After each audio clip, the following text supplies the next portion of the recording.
In the early 1990s, in the central Kalahari Desert near a place called Lone Tree, a South African researcher named Louis Liebenberg made a decision that nearly killed him. He was working with a group of San Bushmen when the hunters spotted a kudu antelope and took off running in over 40-degree heat. Liebenberg, wearing heavy leather boots, ran after them. The kudu bolted and was gone in seconds. To Liebenberg, the hunt was over, but the hunters knew something he didn't. Today, you walk into a gym, grab a protein shake, and follow a program built by scientists. But for roughly 2 million years, early humans were stronger and had more endurance than any modern training program has come close to producing. So how did the human body get this way? And before you say cardio, let me stop you right there. This is way more than just running and eating well. Over roughly 2 million years, natural selection rebuilt the human body from the skeleton out. It reshaped tendons, reinforced joints, and even redesigned the skin for the kind of physical life no modern human will ever live. Your body still carries all of those upgrades. You just never use them the way they were designed.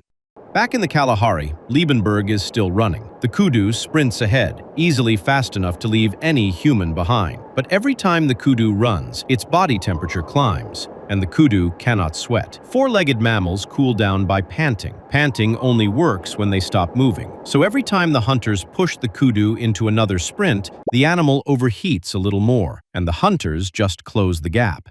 In 2004, Daniel Lieberman at Harvard and Dennis Bramble at the University of Utah published a paper in Nature arguing that the human body evolved specifically for running long distances, starting roughly 2 million years ago with Homo erectus. The evidence was scattered across the entire body. Your Achilles tendon acts like a spring. It stores energy when your foot hits the ground and releases it when you push off, saving about 35% of the metabolic cost of running. Chimpanzees barely have one. A ligament called the nuchal ligament runs from the base of your skull down your neck, keeping your head stable at a run. Apes don't have it. Your gluteus maximus, the single largest muscle in your body, barely activates when you walk. The moment you break into a run, it fires on every single stride. You also carry between 2 and 4 million sweat glands spread across your skin. That is more than 10 times what a chimpanzee has. 1 liter of sweat evaporating off your body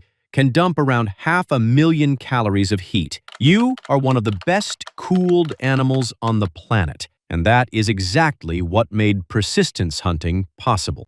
In 2024, Trent University archaeologist Eugene Morin and UC Davis ecologist Bruce Winterhalter spent 5 years combing through over 8,000 historical texts. They found 391 documented cases of humans chasing animals to exhaustion from 272 locations across the globe. That was 10 times more than anyone had previously recorded. The endurance running explains how early humans chased down prey. It doesn't explain the raw strength they carried in their bones.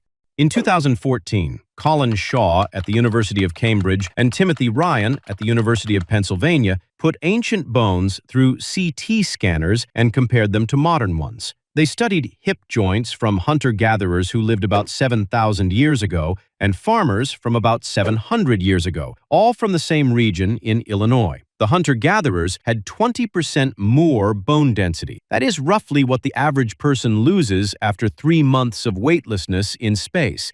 Their hip joints were comparable in strength to modern orangutans. Shaw said it plainly. We're human. We can be as strong as an orangutan. We're just not, because we are not challenging our bones with enough loading. And those foragers weren't even the strongest. The 7,000-year-old hunter-gatherers were impressive, but hominids from 150,000 years ago were on another level entirely. Shaw said something was happening in the deep past to create bone strength that outguns anything in the last 10,000 years. In 2017, Alison McIntosh at Cambridge ran a separate study comparing the bones of Neolithic women to modern female athletes, including championship rowers who trained twice a day and rowed about 75 miles a week. The Neolithic women's arm bones were 11 to 16% stronger. Their daily routine was grinding grain for up to 5 hours, tilling soil by hand, and hauling loads across rough ground. Their bodies simply built bone thicker and denser than anything a modern training program has ever produced. And this pattern holds in living populations too. David Reichlen, an anthropologist now at USC, tracked modern Hadza hunter-gatherers in Tanzania and found they engage in 14 times as much moderate to vigorous physical activity as the average American. They meet the entire U.S. weekly exercise recommendation in 2 days. Endurance let early humans chase prey across open ground. Bone strength let them carry it home. But there was one more piece that turned them from scavengers into true predators.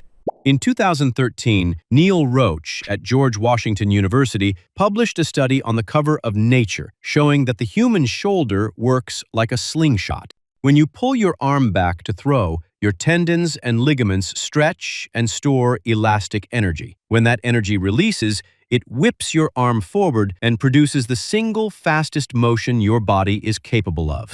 A chimpanzee, despite being incredibly strong and athletic, can only throw about 20 miles per hour. A 12-year-old Little League pitcher regularly hits 60 to 70. The difference is pure architecture. Roach found 3 changes in the torso, shoulder, and arm that first appeared together in Homo erectus roughly 2 million years ago. A lower, wider shoulder that separated from the skull, a more flexible waist that let the torso rotate, and an arm that could cock back and store energy at the elbow. For context, stone-tipped spears didn't appear in the archaeological record until around 300,000 years ago. The bow and arrow showed up around 100,000 years ago. Before any of that, early humans hunted with pointed sticks and rocks they could throw. For well over 1 million years, the arm was the weapon, and Roach argued it kicked off a cycle. Throwing let early humans bring down bigger game, which meant more calorie-rich meat, which fueled the growth of bigger brains, which made them even better hunters.